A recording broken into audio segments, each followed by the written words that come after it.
Ils étaient des centaines à crier leur mécontentement devant le centre Pierre Charbonneau, où la commission jeunesse du Parti libéral tenait son congrès.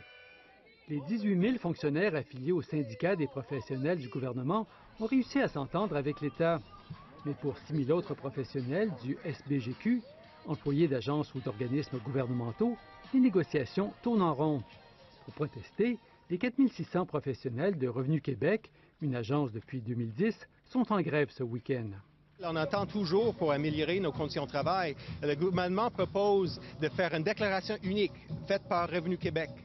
Mais les conditions de travail, si se compare avec Revenu Canada, sont fortement inférieures. Ce qui est le plus choquant, c'est quand on est devenu une agence, ils nous ont promis des augmentations salariales, des augmentations qui pourraient s'apparenter à ceux-là de Revenu Canada. Et là, ils gèlent nos salaires, ils ne veulent pas négocier. Les employés de Bibliothèque et Archives nationales du Québec digèrent mal que leur salaire diminue par rapport aux fonctionnaires du ministère de la Culture. Ils seront en grève mardi. Ça fait vraiment fâcher les membres parce que dans le fond, si on va avec ça, ça serait un précédent historique. Ce serait la première fois qu'on verrait à l'intérieur du gouvernement du Québec les mêmes professions, donc un bibliothécaire, un archiviste, un analyste informatique, être payés différemment selon pour quel organisme ils travaillent. Là. Les professionnels de l'Auto-Québec seront en grève du 16 au 20 août.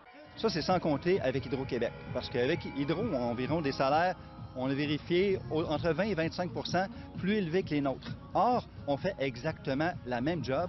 On est une société à vocation commerciale.